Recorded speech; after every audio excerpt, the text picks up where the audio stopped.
Hey guys, tonight we're diving straight into a world where sneezing near your lord could be suspicious, cheese might be illegal, and even the way you wear your shoes can get you into trouble. That's right, welcome to the bizarre world of medieval laws and punishments, where justice was, let's say, imaginative.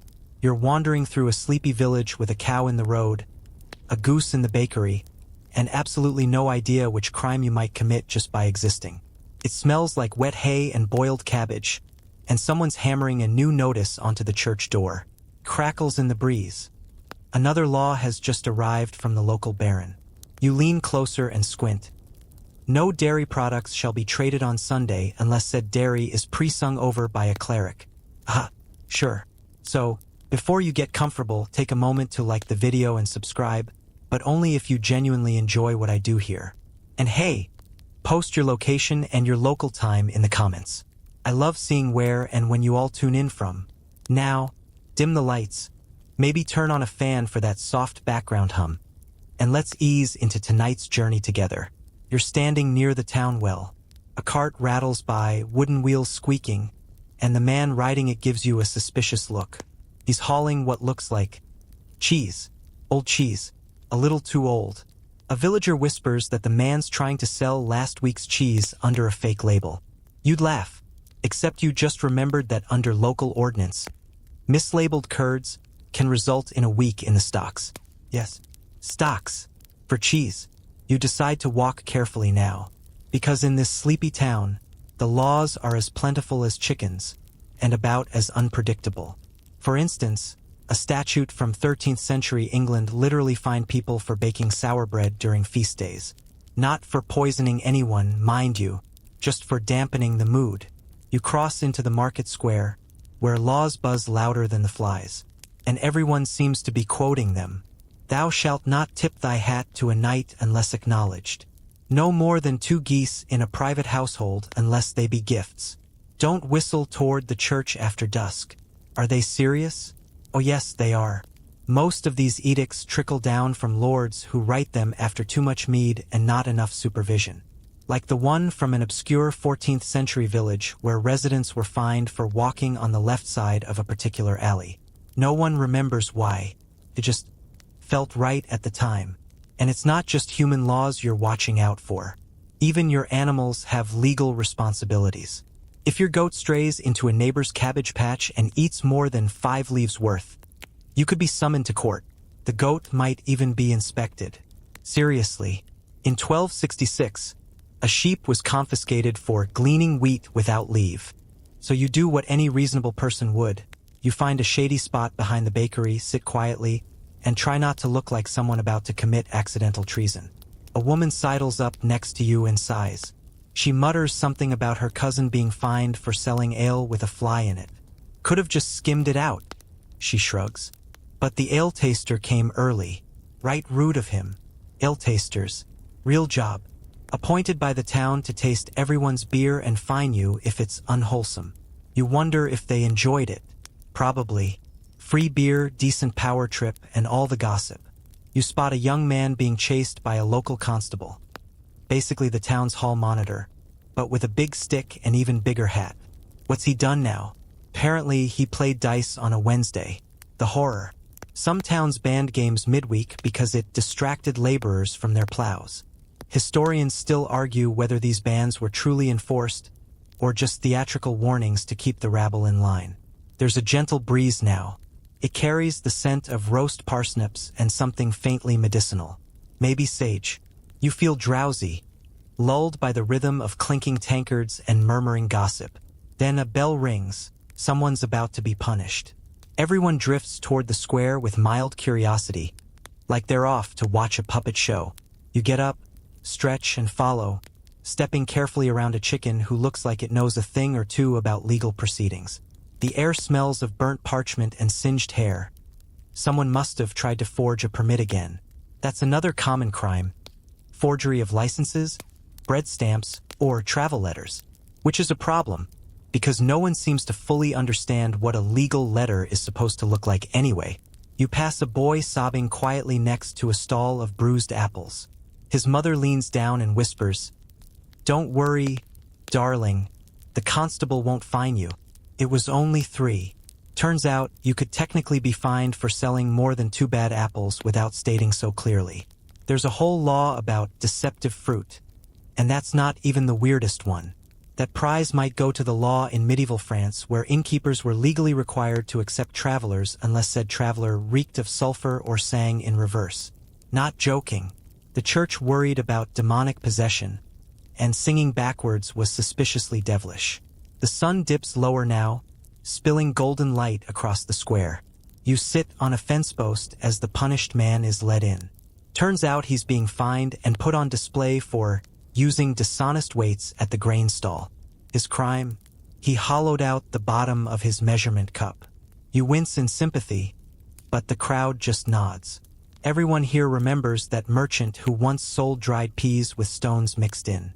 That guy still gets cabbage thrown at him whenever he shows up. So here you are, in a village where people fear moldy cheese, bad ale, rogue squirrels, and the local duck population more than dragons. You try to keep your head down, but tomorrow's law might decide that standing too close to a goose is treason. And suddenly, bed doesn't sound so bad. You wake the next morning to the clang of a tin bell and the unmistakable scent of burnt flour. Something's gone wrong at the baker's stall. Again. You rub your eyes and shuffle toward the noise, boots kicking dust as sleepy chickens scatter at your feet. A crowd has already formed, and there, in the middle, is the village baker, red-faced, flour-splattered, and swearing on his kneading stone. This time, the offense is deadly serious. Short-weighted bread. You blink. That's it? Well, yes. But in medieval England, short-weighted bread wasn't just a disappointment. It was practically heresy. Under the Assize of Bread and Ale, a law dating back to 1266, all bakers were required to make sure their loaves met exact weight standards. Too light? That was fraud. Too heavy? Wasteful. The punishment? Public shame, fines, or, if the bread was particularly offensive, a ride on the pillory with the loaf hung around your neck like a badge of shame. You glance at the offending loaf. Honestly, it looks fine. A little lopsided, maybe, but that doesn't matter. The official bread weigher. A scrawny man in a stained smock solemnly places the loaf on a copper scale, watches the weight tip below the line, and gasps like someone just insulted his mother. The crowd murmurs. One old woman shakes her head and mutters, "That's how the rats win, you know." The baker protests, "The flour was damp. Too bad." Excuses don't rise well in court. Speaking of which, you overhear the town reeve talking about how the baker's last offense involved a bun with a pebble in it. "Swore it was a raisin," he says. "Didn't pass the chew test." Historians still argue whether these kinds of punishments were meant more to scare other bakers than to truly harm the accused. But you can't help but notice the baker's daughter weeping in the corner, hiding her face from neighbors who used to smile at her. You wander off before the man is marched toward the stocks. No need to witness a full punishment parade before breakfast. As you pass the bakery's fire pit, a warm breeze wafts up, carries the scent of burned crust and something else. Bacon? You glance into the fire and spot a suspiciously blackened sausage. That's when you remember a strange law from a few regions. Any food considered overly charred could be deemed sacrilegious waste. You're not entirely sure who defines overly, but you make a mental note to keep your bacon lightly crisped from now on. You follow a few other sleepy villagers toward the market green. At a nearby stall, a man is stacking bread loaves with exaggerated precision, as if terrified someone will report a crust being half an inch too big. He looks up nervously and whispers, "Did you hear about the rye scandal?" You shake your head. Turned out she was using barley flour and just calling it rye. He shakes his head solemnly. She's lucky they didn't shave her head. You don't even know who she is, but you nod sympathetically. Bread fraud is clearly no laughing matter. And barley flour? Risky move. You reach the central post where various town decrees are nailed and rotting under layers of weather and bird droppings. Today's new ordinance is laughably specific. Henceforth, all bread must be marked with its baker's personal stamp to assure origin, or be considered black bread and seized. You peer closer. Stamps? Like a signature? Indeed. In many towns, bakers were required to imprint their loaves with a personalized mark. essentially a medieval logo. That way, if someone died of moldy crust, you'd know exactly whose door to knock on, or whose window to throw turnips through. You sit on a barrel and watch as a couple of kids skip past the baker's stall, chanting some cruel little rhyme about flour thieves and yeast rot. Children here learn early how dangerous carbs can be. A traveler nearby unpacks a bag of rolls from another village and nervously asks whether out-of-town bread is legal. You don't know. No one knows. The answer probably depends on who's awake and how grumpy the breadweigher is feeling today. You glance at a dusty ledger kept by the reeve, filled with tallies of infractions. 3 tuppence for failing to declare stale crust. 1 day in stocks. For loitering near the oven during baking hours. Public whipping. For reselling day-old rolls without proper documentation. You suddenly remember a case you overheard last week, about a man who dipped bread in ale to make it seem fresher. He swore it was a new flavor experiment. The taster disagreed, violently, but not all laws are harsh. Some are just oddly specific. In one German town, if your bread was found to be too chewy, you had to deliver 10 loaves for free to the town's elderly. The sort of wholesome, you think, until you remember that the elderly often had no teeth. You stroll past the edge of town, stomach grumbling, when a man offers you a piece of thick brown rye. You hesitate, but he swears he's been inspected 3 times this week. You take a bite. It's dry, dense, and likely legal. Probably. Still chewing, you watch the baker from earlier being marched past on a wooden cart, tied loosely with ropes, holding the shamed loaf like a prisoner of war. A few children run behind him, clapping and yelling, "Too light! Too light!" You grimace in sympathy and tuck your own bread deeper into your sleeve. The day ends with a town feast, barley stew, salted cabbage, and, of course, bread. You sit quietly, enjoying the breeze, and notice a priest blessing the loaves before anyone is allowed to eat. It's a formality, but a deeply legal one. For some time, loaves not blessed were considered not just unclean but dangerous. They might attract demons, or lawyers, possibly both. And just when you think you've had enough weirdness, someone announces tomorrow's inspection will include flour purity sniff tests. You look down at your crumb-covered shirt and wonder if you will be sniffed. You decide to go to bed early. You've survived today's bread laws. But who knows what tomorrow's buns will bring? The next morning arrives with birdsong, clanging pots, and the distant, unmistakable sound of someone yelling at a pig. You stretch, yawn, and step out into the sun-dappled lane just in time to see it. A small procession coming down the hill. There's a priest, a few men carrying scrolls, and yes, a pig in chains. You blink, then blink again. That's definitely a pig. And it's definitely wearing a tiny collar of shame? Welcome to one of the most baffling aspects of medieval justice, animal trials.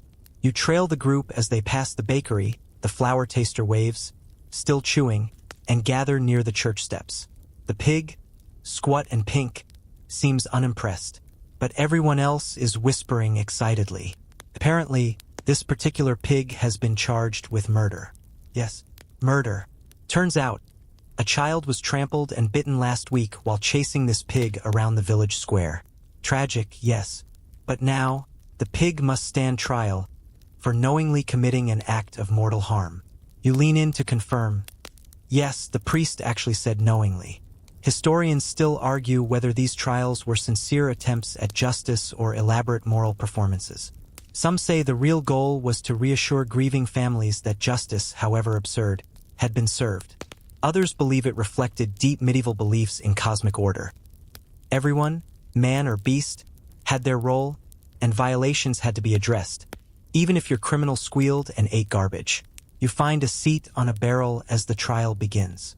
A town clerk reads the charges with solemn gravity, while the pig snuffles in the dust. There's a brief pause when someone asks whether the pig will need legal representation.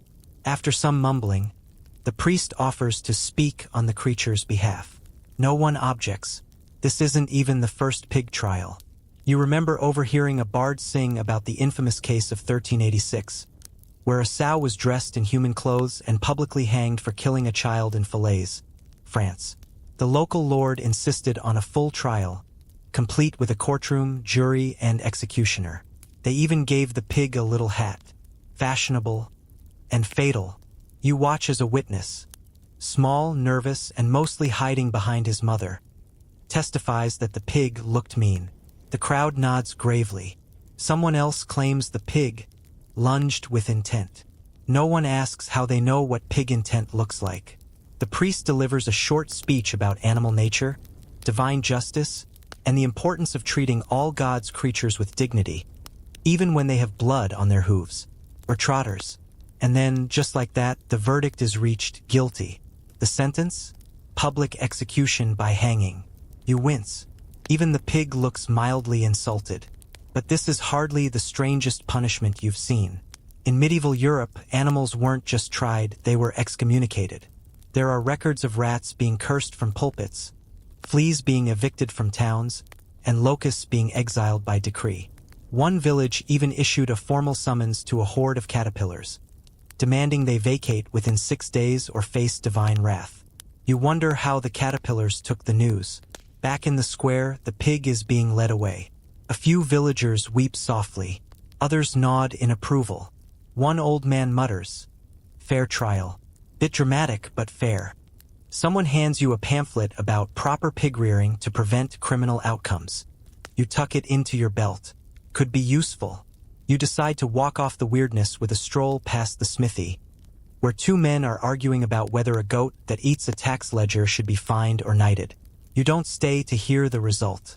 You stop near a stone bench where an old woman is telling a younger one about the time a rooster was put on trial for laying an egg. That doesn't even make sense, you think. But she swears it happened. Apparently, in 1474, in Basel, Switzerland, a rooster laid an egg. People decided it had to be the work of the devil. Roosters, after all, don't lay eggs. So the town tried the bird for unnatural creation and promptly burned it at the stake. Historians still argue whether that egg was real. The old woman says, chewing thoughtfully on something that may or may not be bread. But I say, devil or not, it was an impressive hen. You nod and move on. Near the edge of town, you pass a scribbled notice nailed to a fence post. All beasts within town walls must be leashed or penned by sundown, lest they be assumed criminal. You stare at it for a moment, then glance around. There's a chicken perched on a barrel, pecking at crumbs. It looks suspicious. You walk faster. By late afternoon, you're back near the square, where preparations are underway for the pig's ceremonial reckoning. It involves black cloth, a bell ringer, and possibly a speech from the town's flute player. There's even a rumor someone's writing a ballad. You decide you've had enough for one day. You head home through the fields, past a pasture where cows are lounging suspiciously close to someone's vegetable garden. You hope they don't get caught. No one wants to see a cow in the stalks. Again, the sun sinks low, painting the hills gold and honey. The breeze is cool, and you can't help but smile, just a little, at the madness of it all. Because somehow, in a world full of corruption, war, and famine, the real crime, at least today, was being a pig in the wrong place at the wrong time. You awaken to shouting. Again. This time, the noise is coming from the riverbank, and it's not the usual bickering over fishing rights or who left their ox tied to the bishop's post. No, this is different. There's a crowd, and they're dragging a chair toward the water. You sigh, rub the sleep from your eyes, and trudge down the muddy path with one boot half unlaced and yesterday's crumbly bread still stuck to your tunic. As you get closer, you spot a familiar piece of equipment. Long wooden beam, sturdy seat, ropes, pulleys, the infamous ducking stool. It's exactly as ridiculous as it sounds. A wooden chair mounted on a long lever arm, designed to dunk people into the river like soggy biscuits. The victim this time? The baker's wife. You groan. What did she do now? Apparently, she's been accused of being a scold, the medieval equivalent of being too loud for polite company. The town reeve stands nearby, clutching a scroll that says she quarreled thrice, gossiped heavily, and insulted Master Edgar's beard. Honestly, that last part feels more like a public service. The villagers watch as she's strapped in. The crowd is mostly amused. You spot one kid selling dried prunes and yelling, "Get your scolding snacks!" You think about buying one but decide against supporting river-based justice. The reeve raises his hand and announces, "Let the punishment fit the tongue." Then down she goes. Sploosh. She vanishes into the murky water with a squeal and a dramatic splash. Everyone leans forward. A few seconds pass, and up she comes, spluttering, soaked, and thoroughly unimpressed. Some towns dunk you just once. Others, like this one, go by the rule of 3. So down she goes again. The chair creaks. The water churns. You wonder if anyone's checked for leeches. This entire ritual is part of a long tradition of punishing unruly women. And while it's framed as justice, it's mostly about public humiliation. Ducking stools were used across Europe for all kinds of accusations: scolding, gossiping, even disruptive nagging. One town had a stool permanently installed on a bridge just for the convenience. Historians still debate how common actual duckings were. Some think the threat alone kept people quiet. Others believe towns genuinely loved the spectacle. After all, it combined two favorite medieval pastimes: public shame and casual waterboarding. You lean against a tree as the second dunk ends. The baker's wife coughs up a river weed and glares at the reeve with a look that says, "Your next loaf is going to have extra salt." The crowd cheers. But not all punishments are so soggy. You remember an older case, told to you by a traveling tinker, where a chronic scolder was made to wear a bridle, literally a metal muzzle, clamped around the head with a flat plate to suppress speech. It was called a scold's bridle or brank. The metal bit pressed down on the tongue, sometimes with spikes. You shudder, and you thought wearing the wrong hat was bad. The river ripples gently now. The ducking is done. The reeve declares the baker's wife sufficiently cleansed. You're not sure if he means spiritually, behaviorally, or just literally soaked. She gets helped off the chair, dripping and furious. Someone throws her a towel. Another offers her ale. She declines both. You wander away as the crowd disperses. The path winds through the edge of town, past an old church and a newer tavern. You pause by the watermill and imagine how many laws were created just to keep people like the baker's wife quiet. You sit down on a mossy stone, and a friendly old woman offers you a warm turnip. You accept. She tells you about her cousin Agnes, who once got ducked for laughing during Vespers. "Laughed too loud," she says, shrugging. "Sounded like a goat in a bucket." You try not to laugh, but the image sticks with you. Then she adds, "Though, to be fair, it was a funeral." You finish your turnip in silence. As the sun climbs higher, you head toward the village well, where yet another notice is being nailed up. This one includes a fresh list of punishable noises. You skim it quickly. Excessive door squeaking, loud whistling during washing, persistent humming after curfew. You're about to scoff when someone reminds you of the time the blacksmith's apprentice got fined for snoring too rhythmically. Public order, you're told, must be maintained. You duck into the shade of a fig tree and close your eyes for a moment. The wind rustles through leaves. A cart clinks down the road, and you hear someone nearby debating whether laughing in Latin is more punishable than in English. Just as you're drifting off, a chicken screeches and someone yells, "She's scolding again." You open one eye and spot the baker's wife, towel still wrapped around her head, giving the reeve a piece of her very damp mind. You sigh and roll back into the grass. At least she's consistent. You wake up to rustling leaves and the unmistakable crunch of someone stepping on twigs behind you. You sit up quickly. A squirrel freezes mid-scamper, a guilty nut halfway to its mouth. Then a stern voice calls out from behind a tree, "You! Step away from the foliage." You blink. Foliage? A wiry man in a dark green cloak steps forward. His badge marks him as a forester, an officer of the king's forest. And apparently he thinks you were trying to touch the trees. You raise your hands slowly. "I was just napping," you say. He grunts, squinting at the ground. "Looks like a broken twig to me." "That's a fine. For a twig. Welcome to the royal forest. Here the trees aren't just trees. They're the king's trees. The deer? His deer. The grass, the roots, the squirrels, and possibly the shade? Also his. You've stumbled into one of the strangest, most resented legal territories of the Middle Ages. the forest law. And while it sounds like something out of a fairy tale, the punishments are anything but magical.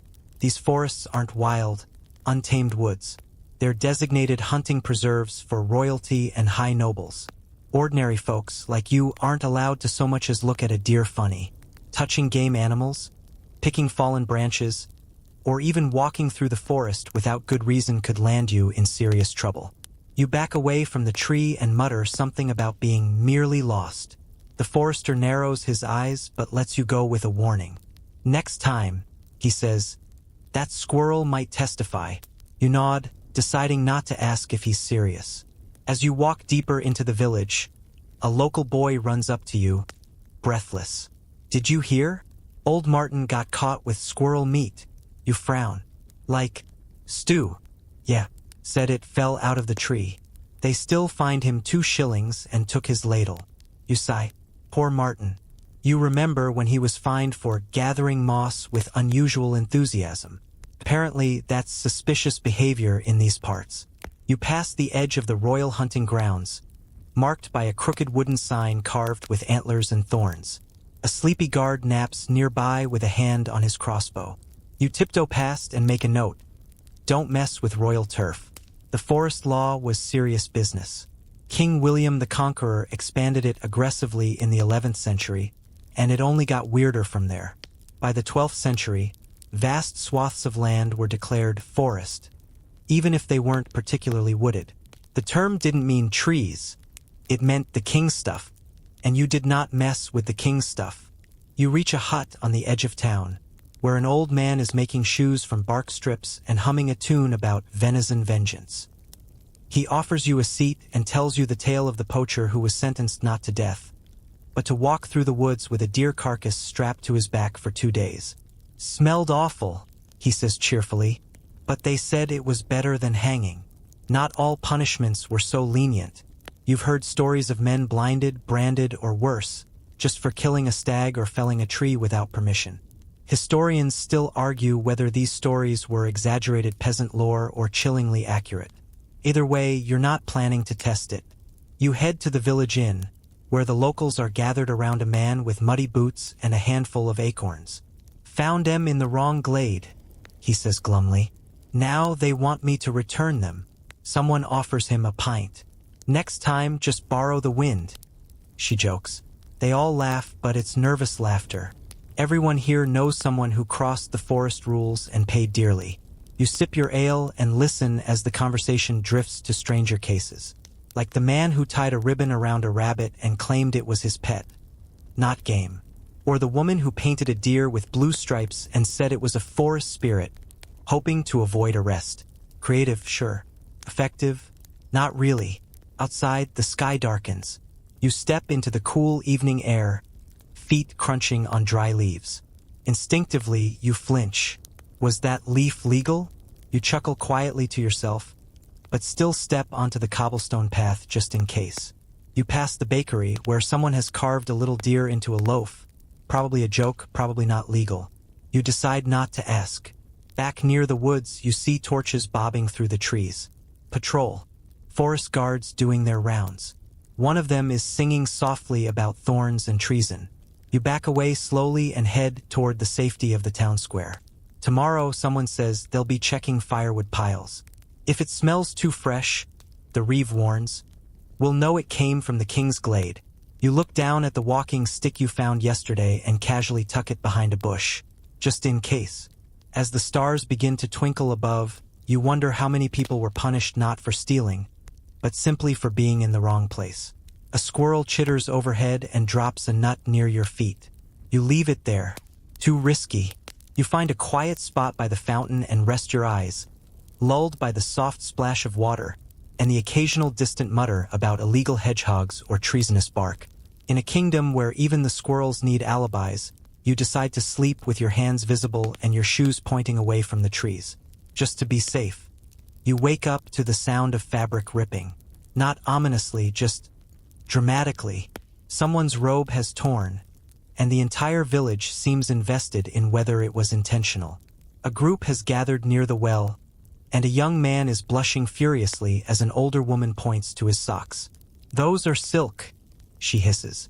And he's not of noble birth. You groan and rub your eyes. Another day, another wardrobe offense. Welcome to the world of sumptuary laws, rules about what you can and cannot wear based entirely on your social rank. In a place where food might be scarce and roads are dangerous, fashion crime is somehow a major legal priority. You lean against the well and watch as the town clerk begins listing offenses from a scroll that's longer than a tablecloth. Satin breeches on a non-knighted rear. Velvet trim above the ankle on a merchant's daughter. Gold thread displayed before Michaelmas. This last one confuses everyone, because no one can agree when Michaelmas actually is. The blushing young man tries to explain that the socks were a gift, not a purchase. His voice trembles. The clerk looks unconvinced and reaches for a measuring cord. You sigh. It's going to be one of those mornings. Sumptuary laws weren't just petty, they were everywhere. Medieval England had dozens of them, as did France, Italy, and various bits of the Holy Roman Empire. The idea was to preserve social harmony by making sure nobody looked richer or more stylish than they were supposed to. Historians still argue whether these laws were truly enforced or mostly symbolic, tools for control rather than justice. But either way, people got in trouble for wearing the wrong hat more often than for petty theft. You wander into the marketplace, where a tailor has posted a sign, "All garments legally approved. Discounts for peasants." You duck inside out of curiosity. The shop smells of wool and candle wax. The tailor, short, round, and wearing 14 visible buttons, welcomes you with a strained smile. "I can give you 3 layers for the price of 2, he says, gesturing toward a tunic display. "But no lace. I don't want another summons." Apparently, he was fined last month for selling ribbon to a cooper's wife. Gold ribbon. Scandalous. He lowers his voice and adds, "They say the Baron's son was caught in dyed shoes." Dyed shoes? That's 3 lashes and a week without venison. You pretend to gasp. He nods solemnly.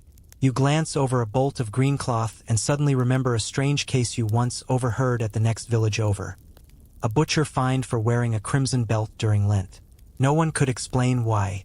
Crimson just felt sinful. The tailor offers you a sample tunic. Brown, scratchy, and one size fits none. "Completely legal," he says proudly. You smile politely and leave. Back in the square, another minor fashion scandal is underway. A girl's cloak has been turned inside out, and the lining has silver thread. Her mother swears it's an accident. The local reeve sniffs the fabric and mutters something about merchant class overreach. The girl starts crying. You decide to sit on a bench and reflect on how many rules you've already broken just by existing. Your boots, for example, are 2 different shades. Technically, this could be interpreted as flamboyant. You wiggle your toes nervously. Across the street, a group of apprentices joke about hat height regulations. One of them says his cousin was nearly arrested for a feather longer than his family income. You laugh, but also glance around for any hat inspectors. This is all absurd, you think. But then again, fashion has always been about signaling status. And in a society obsessed with hierarchy, it makes sense that your hemline could get you fined. You spot a noblewoman trotting past on a palfrey, her cloak glittering with beads. A child whispers, "She's allowed." And that's the key difference, isn't it? If you're born noble, you can wear peacock feathers and leopard fur. If not, even a striped tunic might be a risk. You stroll toward the churchyard, where an old man is telling stories to a small crowd.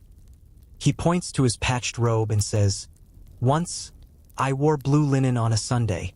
Blue. The bishop nearly fainted. He grins. "But you know what happened? Nothing. Because I pretended it was a laundry accident." You chuckle along with the group, but one woman shakes her head. "I heard of a widow who got flogged for lace cuffs." "Well, that's what you get for showing off your wrists." The old man says deadpan. The crowd groans. As the afternoon sun casts long shadows, you stop by the tailor's again. He's now embroidering a plain-looking tunic with brown thread. "Perfectly humble," he mutters. "A masterpiece of mediocrity." You thank him for the lesson and head home. As twilight sets in, the reeve is still inspecting socks. A blacksmith is protesting that his new shirt was dyed by accident. A merchant's wife hides her hat under a shawl. The noblewoman is sipping wine and ignoring everyone. You close your door, light a candle, and wonder if your blanket is too colorful. Probably not. Probably. But just in case, you flip it over to the beige side. Better safe than summoned. The rooster crows, which means someone's probably about to get arrested.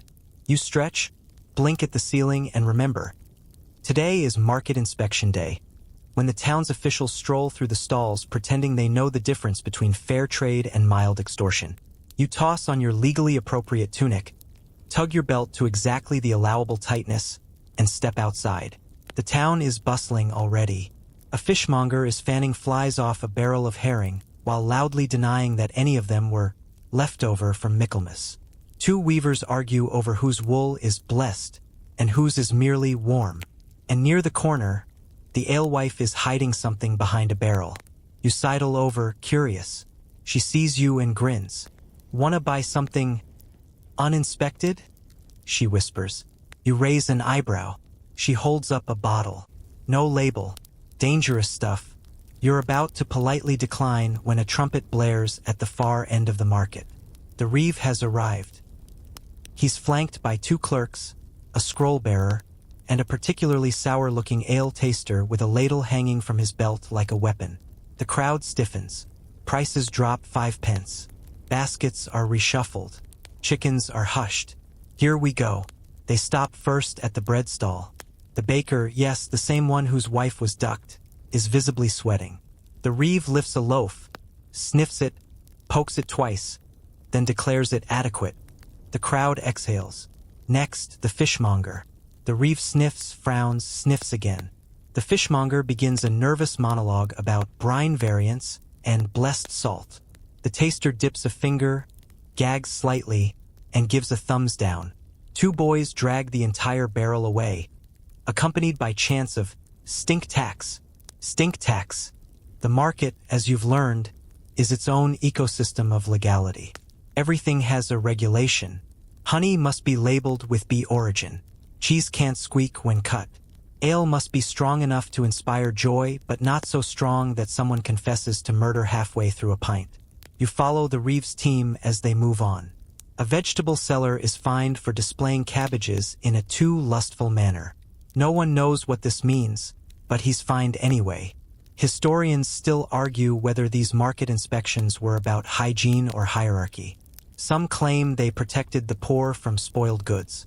Others suggest they were just excuses to collect bribes and issue arbitrary punishments. At the alewife's stall, the taster scoops a sample, sniffs, swirls, and takes a delicate sip. He smacks his lips. The crowd waits. He frowns. "Too merry," she gasps. "But the yeast was joyful this week."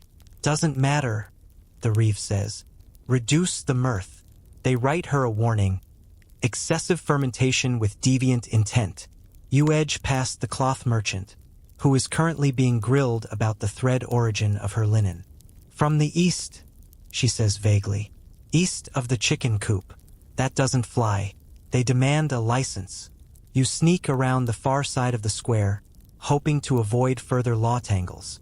But your luck fails when you bump into the candle vendor's apprentice, who is crying into a pot of beeswax. "They said my tallow's too reflective," he sobs. You pat his shoulder. "Maybe make it lumpier next time." He nods solemnly. By noon, a list of citations has been posted on the pillory. Ale served above cheer quota. Overly seductive turnips. Tomatoes displayed before canon approval. Even though no one in town has seen a tomato.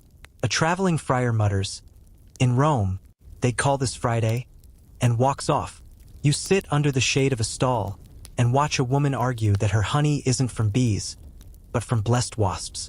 The reeve writes her a fine for beverage blasphemy. You're not even sure honey is a beverage, but no one protests. Suddenly, there's a commotion near the poultry stall.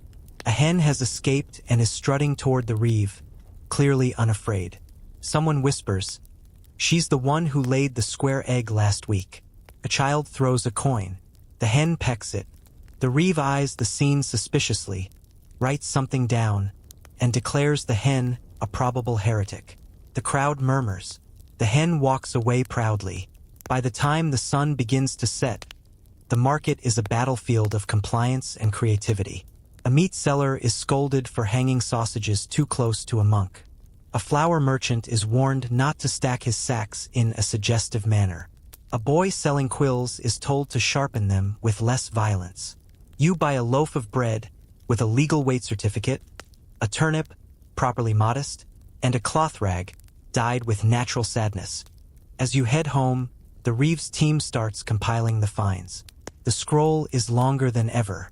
One man mutters, "At this rate, they'll outlaw smiling on Wednesdays." You step into your hut, close the door, and light your tallow candle, just dim enough to avoid suspicion. Outside, you hear the taster muttering, "Too merry, far too merry." As he stumbles away with a flushed face, you smile, quietly, in the dark, on a Tuesday, just to be safe. You rise before dawn, bleary-eyed and aching from sleeping too near the fire. But today is no ordinary day. It's court day, and that means theater. Well, not officially, but for most villagers, the local court isn't just where justice is served. It's the closest thing to drama they'll ever get. There will be accusations, finger-pointing, outlandish defenses, and someone dramatically sobbing over a stolen goose. You pull on your least ragged tunic and follow the procession of yawning townsfolk toward the moot hall. A boy is already selling roasted onions on sticks, trial snacks, he calls them. You buy one. It's lukewarm, possibly evidence. The court is held in the Guildhall, a stone room that smells like wet straw, fear, and ink. The judge's chair, slightly taller than necessary, is flanked by two clerks with quills so long they could duel. The jurors are 12 grim-faced men, each chewing on something different. Bread, pipe stems, doubts.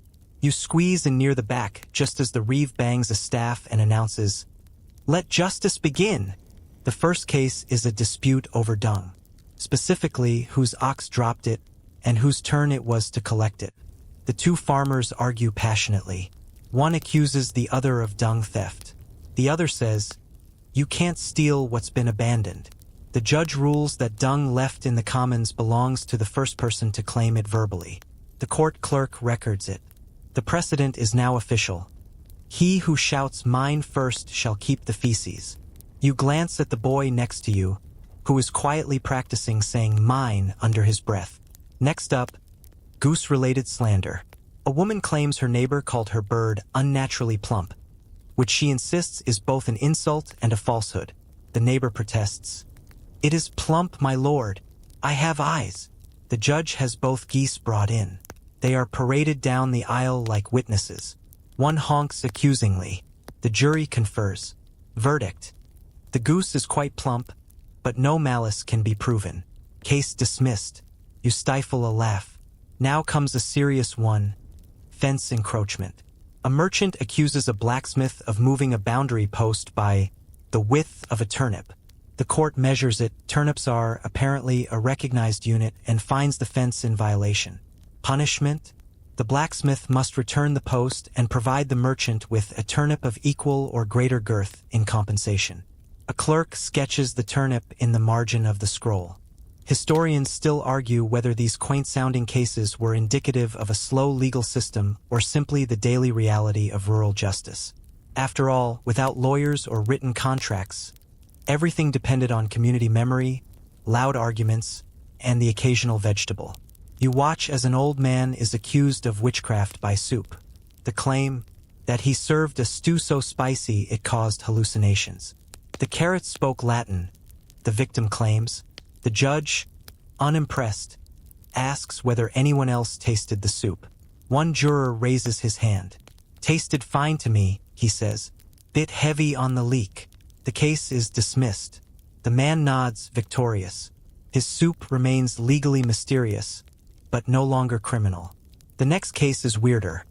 A rooster has been charged with wanton morningness, crowing too early and disturbing a night's prayer hour.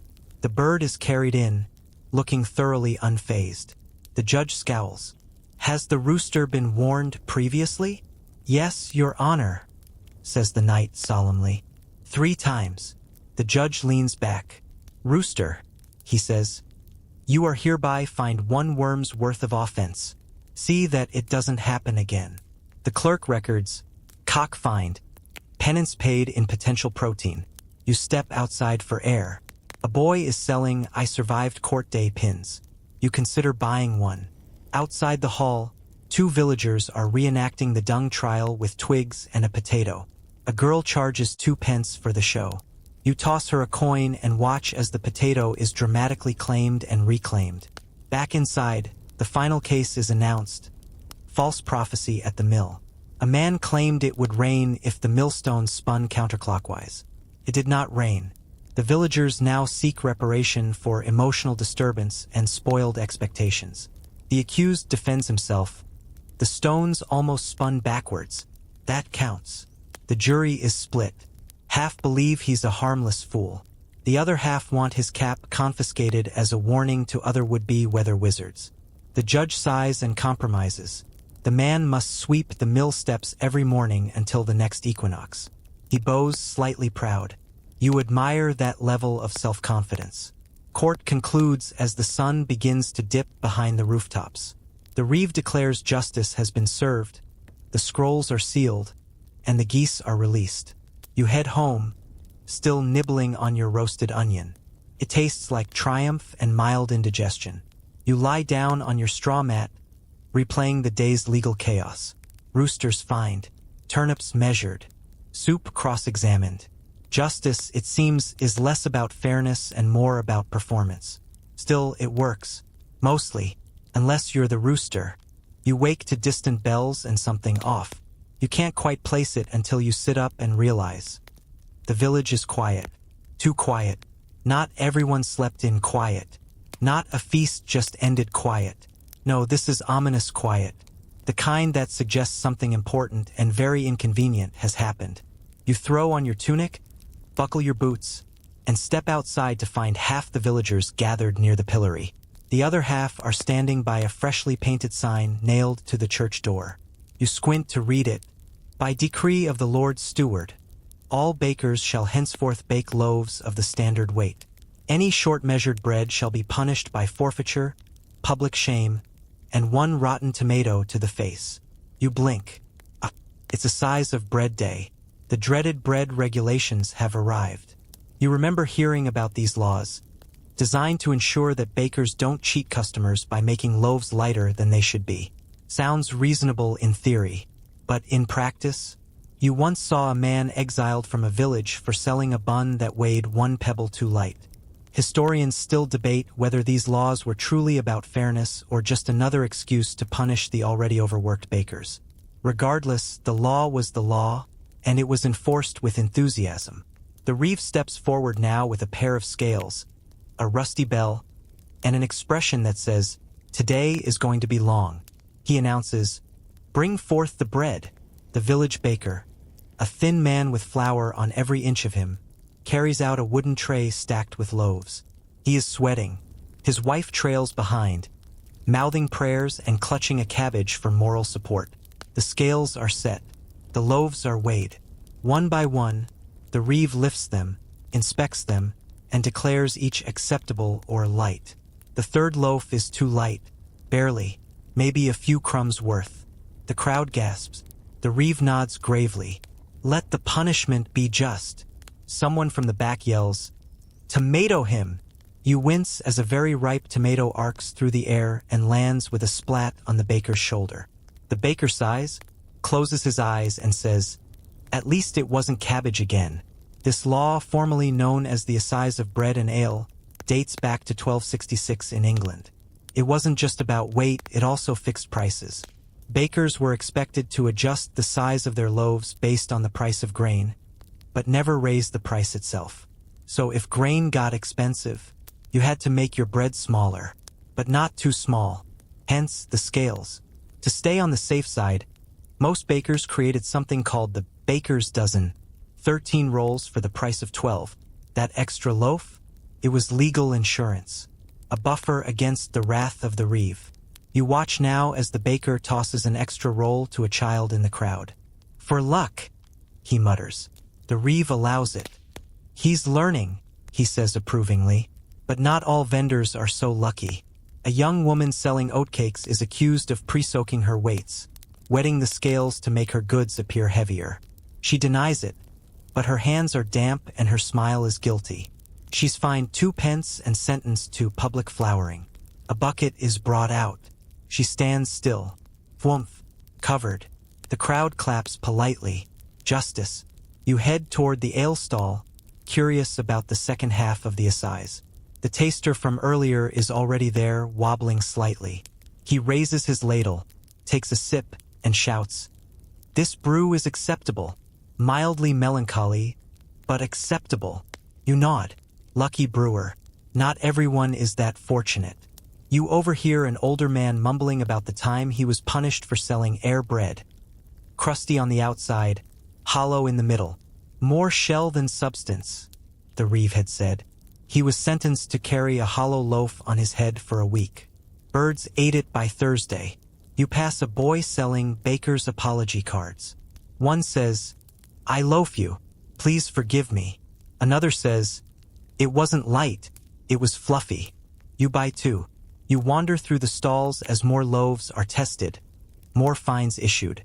One woman protests that her bread shrank in the oven. The Reeve responds, "Then so shall your fine be baked into law." He's enjoying this way too much. Later in the day, a traveling friar tries to sell miracle bread that reportedly glows at night. The Reeve demands proof. They wait until dusk. It does not glow. The friar is asked to donate the bread to the poor and leave before anyone throws onions. You sit by the fountain, chewing on a fully legal crust. It's dry but satisfying.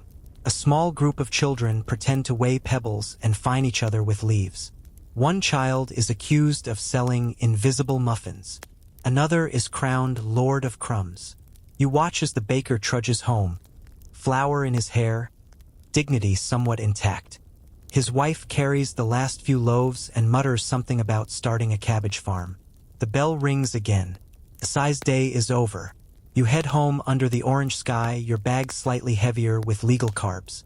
The wind smells like toast and tomatoes. A strange combination, but fitting. Because in a world where your bread can betray you, being full is a small but mighty victory. You open your eyes to the sound of bells. Not church bells, but the little clinking kind attached to a wooden frame being dragged down the road. You squint out your window. It's shame parade day. You sigh, stretch, and lean on the windowsill as the unlucky star of the show trundles by, tied to a cart, wearing a rough linen smock and a sign around his neck that reads, "He lied about turnips." You're not even sure what the lie was. Size? Freshness? Whether they were turnips at all. But it hardly matters now. The sentence has been handed down. One slow lap of public humiliation through the village, plus the sign, and possibly a tomato to the shoulder if someone's got one handy. This was the medieval version of a public service announcement. Behold, don't be like this guy. You throw on your cloak and follow the procession. Others have gathered too. Children running ahead, old women bringing chairs, a man juggling eggs, possibly in defiance. The punishment isn't meant to physically harm the offender. It's meant to soak them in embarrassment until they come out pruned and reformed. The cart stops at the market square. The Reeve steps up, clears his throat, and reads aloud. William of Eastbrook, for claiming 7 turnips when he had only 5, for selling 3 as rutabagas, and for slandering the name of the parish veg guild, shall complete this course of shame with bells and signage, and shall pay 1 turnip per lie unto the village pot. The pot in question is indeed there, bubbling ominously. William hangs his head as someone in the crowd murmurs, "You never lie about a root vegetable, mate. You've seen other shame punishments before." One man had to wear all his stolen goods as clothing, pots as hats, spoons as necklaces, a rug as a cape. A woman was sentenced to sit outside the church wearing a mask shaped like a pig's face, simply for gossiping about someone else's cheese. Historians still argue whether these punishments were genuinely effective or just community bonding disguised as justice. But there's no doubt medieval justice had flair and rhythm. The shame bell clinks every 3rd step, like a heartbeat with opinions. As the crowd disperses, The turnip liar trudges on, muttering, "They weren't that small." You head toward the stocks to see who's in them today. You're not disappointed. A boy who stole 3 pairs is stuck there, head and hands trapped, while another boy has drawn whiskers on his face in charcoal. His crime? Stealing from the village orchard without invoking the proper rhyme. Yes, there's a rhyme. You've heard it before. 1 for hunger, 2 for need, 3's for trouble, 4's for greed. The boy took 3. Bold move. Next to him, a woman is in the pillory for public drunkenness and unladylike limericks. She offers you one now. There once was a monk from the glade who tripped on a sausage he made. You walk faster. You pass a notice nailed to a tree. Anyone caught mocking the accused shall themselves be shamed. It's ironic, since it's written in flourishes so dramatic it feels like mockery. At the tavern, the barkeep shows you a list of acceptable jeers for future shame parades. Shame, but gently. Oh, turnip fiend, may your socks never match. You sip a cider and ponder what it would take to avoid this kind of punishment entirely. Apparently, silence, honesty, and wearing extremely average socks.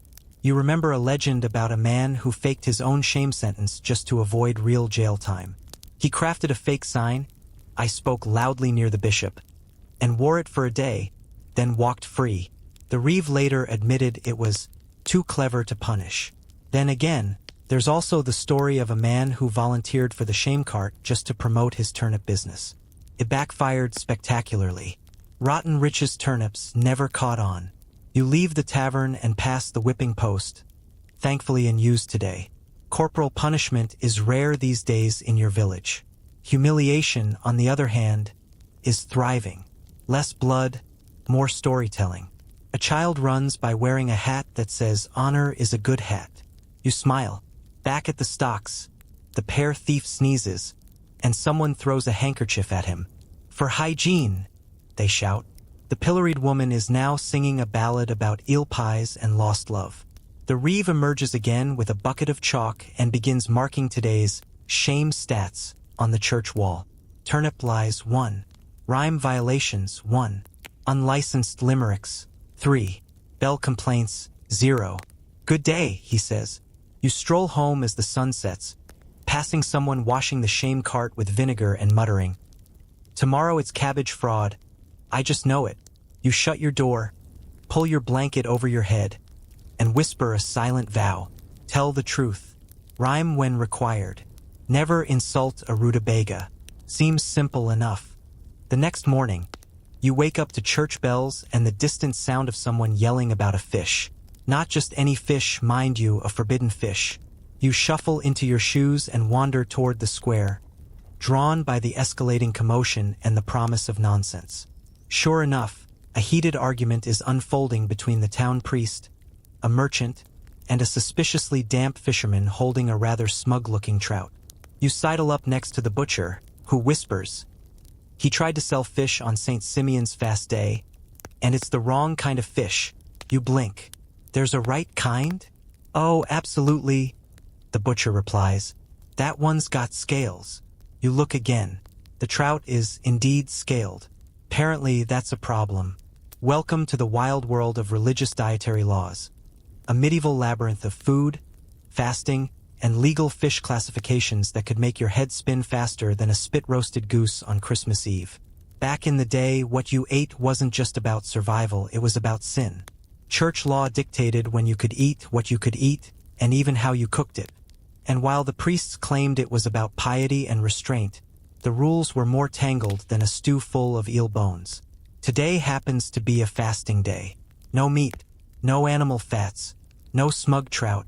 The priest insists that trout, being of the luxurious fish category, is forbidden until Sunday. The fisherman, now sweating profusely, claims it's actually a very modest trout. "He eats worms," the man pleads. "Very humble worms." A clerk is summoned to look up the book of edible creatures. He frowns. If it had scales and swam fast, it's suspect. The reeve eventually rules. Fine 2 pence and 1 fish to the poor. The trout somehow still looks smug. You walk on, recalling the countless fast days on the medieval calendar. Wednesdays, Fridays, Advent, Lent, saint days, market days. There were times when it seemed like every day was a fast day. The rich got creative, stuffing fish to look like roast meat, boiling almond milk until it almost resembled butter. The poor, they just got hungrier. Historians still argue whether these fasts were truly about morality or simply a way to sell more salted herring. Either way, entire industries grew around finding loopholes. You stop by the bakery, where a monk is staring longingly at a pie. "Is that fish inside?" he whispers. "No," says the baker. "Just apples and deceit." The monk walks away. A boy selling fried eels on sticks has changed his sign from "Eels for all" to "For gentler days only." You buy one. Tastes like sadness and swamp. At the tavern, you overhear two men debating whether beaver counts as fish. One says yes. It has a tail like a fin. The other disagrees. The barkeep sighs and says, "Just eat the bread and pretend." The church's dietary rules weren't limited to meat. There were restrictions on eggs, cheese, and even how things were cooked. Roasted food looked too celebratory, so people boiled everything to sadness. You recall the tale of the woman who was excommunicated for cooking bacon during Lent. Not eating it, just cooking it. The smell alone was considered morally dangerous. Tempting the village? Big sin. Outside the smithy, a man is arguing that his roast goose was only meant for display. "It's ornamental," he says, "not for chewing." The reeve shakes his head and demands the goose. "To be rehomed, possibly in my stomach." You glance at the old widow selling almond cheese. "Completely meatless," she says, "unless the almonds lied." You take her word for it. As the sun rises higher, a monk begins preaching about gluttony from a barrel. He points at a girl munching a dried plum and cries, "Excess!" She stares back, unblinking, and bites again. The monk recoils and changes topics to the dangers of fermented pears. By midday, half the market has adjusted. The sausage vendor now sells mystery rolls with no confirmed ingredients. The pie man shouts, "If you don't ask, it's not a sin," and gets a warning from the priest. You stop to rest on a barrel, where two old women debate whether otters count as fish. "They swim," one says. "So do sinners," the other replies. A rooster crows. Everyone pauses. Then someone yells, "He's fasting too." You sigh and wander to the riverbank, where a friar is dunking a duck and muttering, "Just testing." You sit beside him, eating a turnip. Safe, legal, soul-savingly bland. The friar sighs, "I miss butter." You nod. When evening falls, the priest proclaims a list of approved penance meals. Boiled oats, no honey. Cold peas, no salt. Flatbread, no flavor. And air soup, a joke from last year that somehow became a tradition. You trudge home under a fasting moon, stomach half empty, head full of food crimes. Tomorrow, they say, you can eat cheese again.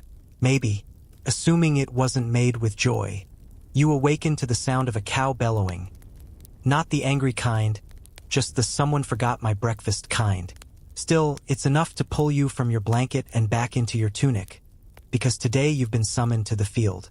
Not to work, to witness a land dispute. And yes, that means another round of medieval legal absurdity. Because when it comes to property lines, nothing was simple. And when people really disagreed, the law didn't always bring a map or a ruler. Sometimes it brought a pig. You arrive at the edge of a small pasture where two farmers are locked in a silent stare. A priest, a reeve, and three official walkers stand nearby. One of the men holds a staff. Another clutches a clump of dirt like it's evidence. Someone whispers, "It's a boundary beating. Old school." You blink. Beating the bounds. A tradition where people literally walked the edges of a property.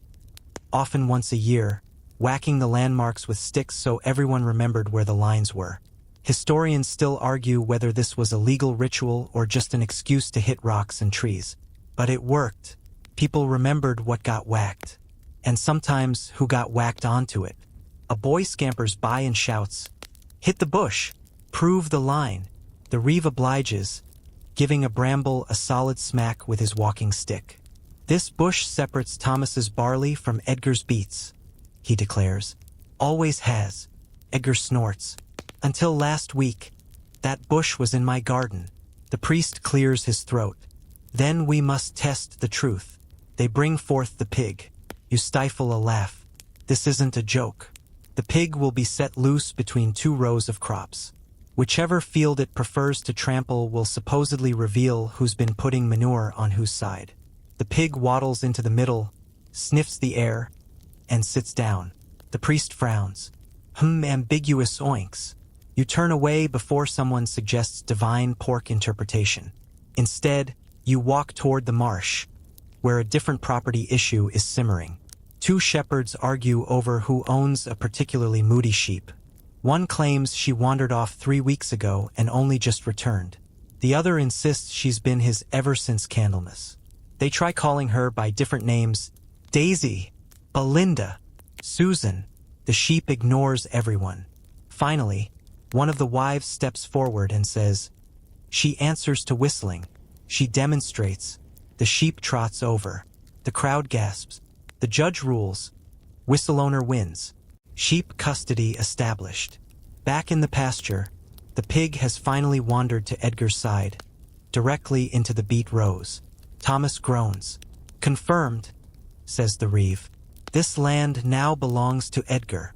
The dirt clump is returned to the soil, as is Thomas's hope. You recall the story of the dancing oak, a tree used as a marker in 3 different village claims. It leaned slightly to one side each spring, and each village said that proved their boundary moved. One year, someone carved an arrow in it. The next, the tree mysteriously fell over. To this day, nobody agrees who pushed it. You stop by a stream where a washerwoman is defending her laundry spot. "This bank has been in my family since the old king wore underpants," she says. The man arguing with her claims his grandfather built the stream, which no one believes, but it gets him a hearing. The reeve tosses a stick upstream and declares, "Whichever side it drifts toward shall be declared spiritually upstream." The stick does a loop and spins in place. The case is postponed. The day continues like that. A farmer claims a footpath has migrated onto his onion patch. A knight accuses a merchant of shade theft because his shop blocks afternoon sun. 2 boys squabble over who gets to build a frog pond at the edge of the commons. The reeve rules in favor of the frogs. Later, a horse wanders into a cabbage plot, and its owner argues that cabbages have no legal standing. The priest disagrees. All God's vegetables have rights. You sit near the well and watch as a group of elders discuss old landmarks that no longer exist. "There used to be a rock shaped like a duck. That bush was once a fence. We measured from the place old Mavis fell into a barrel." One man nods and says, "A good boundary is one that remembers." You pass a stone with a crude carving. A line and the word "No," someone has turned it into a shrine. A child leaves an offering of acorns. As dusk falls, the pig is awarded a leftover beet. The moody sheep returns to her indifferent pen, and the stream stick finally floats downstream, but only after everyone leaves. You walk home, wondering if your hut sits exactly where it should. The fence is crooked, the roof leaks, and your neighbor insists your tree leans provocatively. Still, no one's thrown a pig at it. Yet, you wake to a chill in the air and the uneasy creak of your door swinging open. That's not ominous at all. But don't worry, it's just your neighbor. She's holding a broom, a squint, and a frown that says something has gone wrong in the village. "You've been summoned," she says. You sigh. "To court." She shakes her head. "To the ordeal." Your blood goes cold. You were hoping it was about cabbage theft again. But no. Today, someone is being tried not by jury, not by logic, but by God's mysterious willingness to let them suffer in boiling water. Welcome to the ordeal. Ordeals were one of the more dramatic approaches to justice in the medieval world. If the crime couldn't be clearly proven, and witnesses were unreliable or bribed or asleep, then divine intervention was the next best tool. You shuffle toward the church courtyard where a crowd is already forming. In the center, a large black cauldron bubbles on a roaring fire. The priest stands beside it, pale and solemn, holding a pair of iron tongs like they're holy relics. Someone whispers, "It's the cheese thief." You groan. Not again. Apparently, a wheel of hard cheese, blessed and stored for winter, has gone missing. There were no witnesses, no clues, just a trail of crumbs and one very unlucky stable boy who happened to sneeze near the scene. He now stands barefoot by the fire, sweating in the cold. Today's ordeal is ordeal by boiling water. The rules are simple. Stick your hand in the cauldron. Pull out the stone at the bottom. Wait 3 days. If your hand festers, guilty. If it heals clean, God has cleared you. In practice, everyone festers. But it's about appearances. Historians still argue whether the ordeals were truly believed to be divine tests, or if the outcome was quietly manipulated by sympathetic clergy. The stories go both ways, some miraculous healings and some truly spectacular infections. The priest blesses the water, sprinkles herbs, and recites a chant that may or may not be borrowed from a soup recipe. The boy swallows hard. Then in he goes. The crowd gasps. His arm disappears past the elbow. His face contorts, and then, stone retrieved, he stumbles back, shaking, weeping, and radiating steam. The priest nods. We shall see what God says in 3 days. You wince. Even if he's innocent, it's going to hurt. You walk away as the reeve announces tomorrow's ordeal. Ordeal by bread. That one's less dramatic but equally strange. The accused must swallow a piece of dry, blessed bread without choking. If they choke, guilty. If they manage to swallow it, innocent. Naturally, most people choke from nerves and dryness. But occasionally, someone just has an unusually moist throat and walks free. You pass a man pacing in circles, muttering, "I'm innocent. I'm not even hungry. I chew quietly." He's clearly tomorrow's contestant. Down by the well, a woman is preparing for ordeal by cold water, also known as the "if you float, you're guilty" test. She'll be tied and dropped in. If she sinks, innocent. If she floats, which you don't know whether to hope she floats or not. No one ever survives both the test and the logic. You remember the tale of poor Geoffrey, who passed his ordeal by fire, walking barefoot across hot plowshares, and was declared innocent only to die of infection anyway. They buried him as a free man. Painful win. You also recall the rare case where a man accused of goat theft volunteered for an ordeal, so confident was he in his innocence. He passed. The goat returned later, unharmed. The man was declared trustworthy for life and became the town's honorary bell ringer. He still rings too early.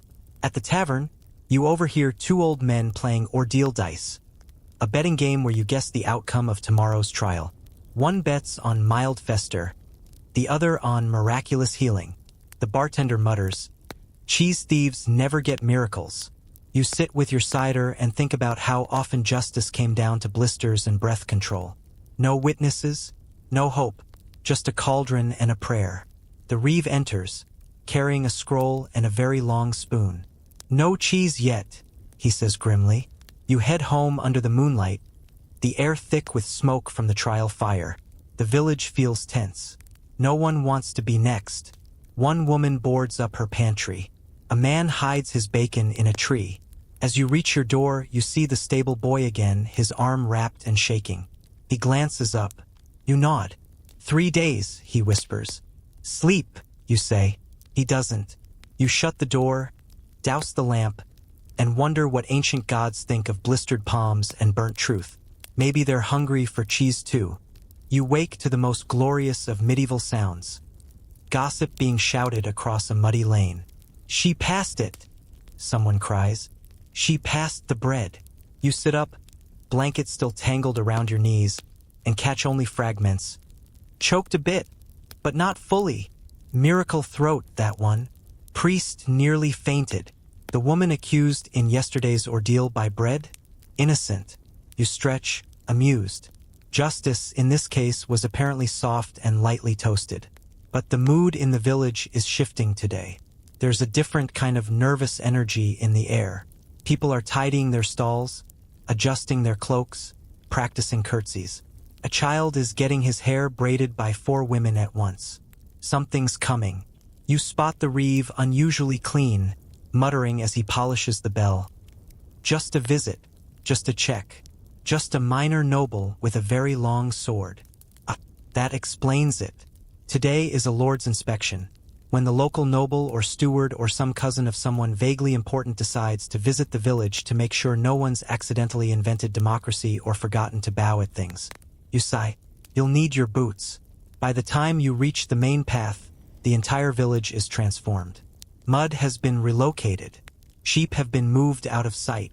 Children are reciting confusing oaths of loyalty. Even the geese look disciplined. Historians still argue whether these inspections were sincere efforts to maintain order, or just elaborate excuses for the nobility to flex in new boots. But for the villagers, it meant a chance, however slim, to complain upwards. A trumpet blares. It sounds like someone's trying to wake a dying goat. The noble arrives. He is, of course, dressed in velvet. His horse is white and annoyed. His banner features a fish fighting a unicorn, which might be symbolic or might be someone's embroidery experiment gone wrong. He dismounts with flair and is immediately greeted by the priest, the reeve, and the baker, who may just want to show off his new, properly weighed loaf. The noble's voice booms, "Citizens, I come not as a judge, but as a steward of order, a guardian of the realm." "Is that cheese in your pocket?" Someone whispers nearby.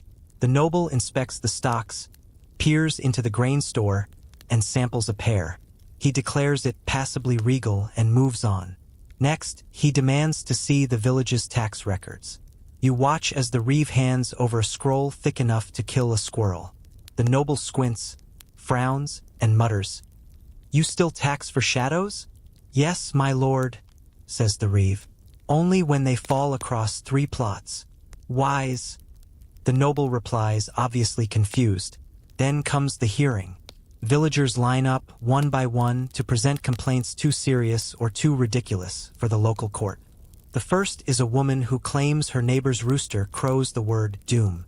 The noble listens carefully. "Have others heard this?" "Yes," she insists. "Sometimes it's more of a doom." The noble strokes his beard and replies, "We shall monitor the bird." Next is a man who accuses the blacksmith of hoarding iron during a thunderstorm. "It draws the lightning," he shouts. The noble counters, "So do tall trees. Shall we arrest the forest?" The man nods solemnly. "Yes." The noble moves on. You stifle a laugh as 2 children argue over who owns a mysterious glowing pebble found in a cabbage patch. The noble examines it, decides it's just shiny, and awards it to the village to be worshipped or ignored, as you please. Then, unexpectedly, the noble calls for a feast. Not a grand one, of course, just whatever the villagers can pull together. Within minutes, tables are dragged out. Someone starts roasting turnips. Children chase eels. The baker slices his prized loaf with a ceremonial fork, actually a 2-pronged hay tool.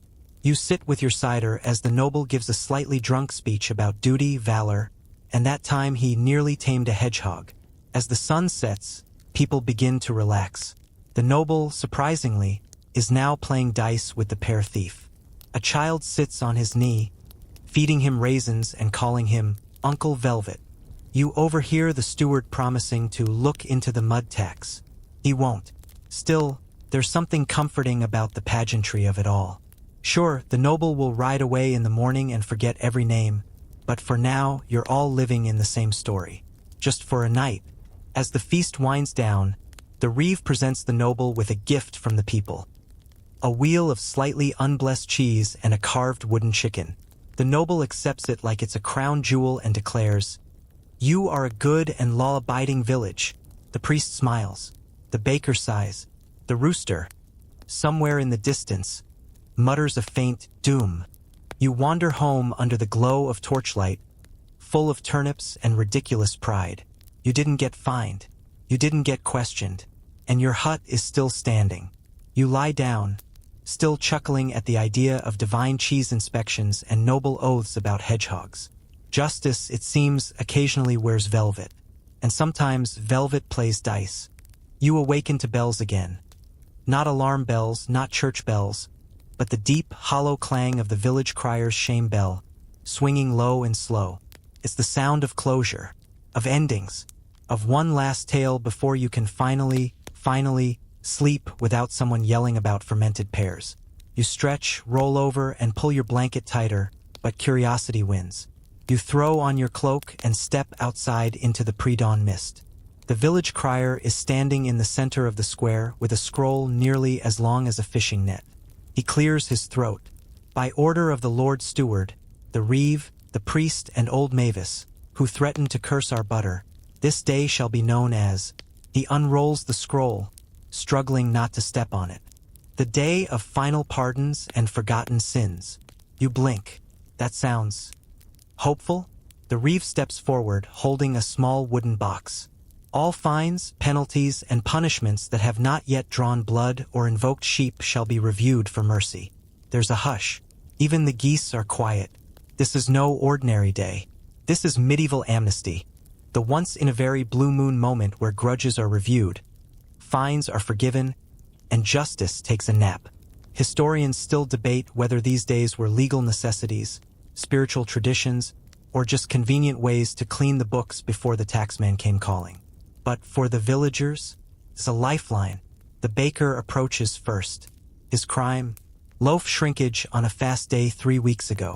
He bows deeply. I offer a peace bun, he says, holding up an oversized roll shaped like a heart. The reeve accepts it, hands him a pardon slip, and the crowd claps. Next is the stable boy, yes, that stable boy, the one who burned his hand in the boiling cauldron. He steps up, arms still bandaged, and mutters, "They found the cheese. It was under the altar." A gasp ripples through the crowd.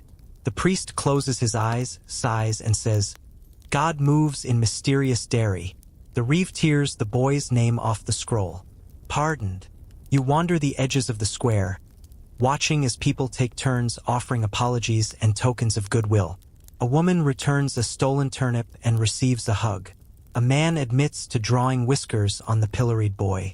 He offers 3 pears and a limerick in penance. 2 children confess to renaming the town rooster Sir Dumalot. They are told to rename it Sir Hope. Even the geese are released from their enclosure, waddling about with a strange kind of freedom. One honks at you, feels personal. You pass the pig, now resting beneath a shady tree, wearing a wreath of beet leaves. A small wooden sign beside it reads, "Land Decider." Retired. You hear a soft tune from the far side of the square. Someone has brought out a lyre, singing an old ballad about boundary stones and lovesick bakers. Soft key, but heartfelt.